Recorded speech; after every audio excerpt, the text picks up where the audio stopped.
11वी online प्रवेशांची पहिली गुणवत्ता यादी आज जाहीर होते। यामध्ये मुंबईच्या कॉलेजात कट ऑफसाठी 4 ते 7 गुणांचा फरक दिसून येईल असा अंदाज वर्तवला जातोय।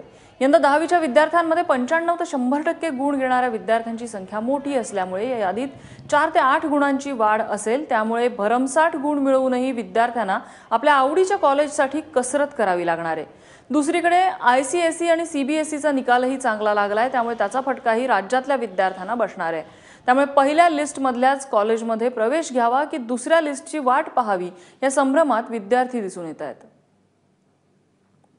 नॉर्मली NM कॉलेजचा आमचा 95च्या आसपास कट ऑफ असतो, पण काय आहे ह्या वेळेला आता एकमेव स्टॅटिस्टिक्स जे अवेलेबल आहे ते आहे अराउंड 3300 मुलांनी कॉमर्ससाठी अप्लाय केलं जे 90%च्या वर आहेत। आता ह्याच्यात 95%च्या वर किती आहेत हे आपल्याला माहिती नाही, पण जर ते जर पर्सेंटेज जास्त असेल तर डेफिनेटली आमचा कट ऑफ जास्त लागेल।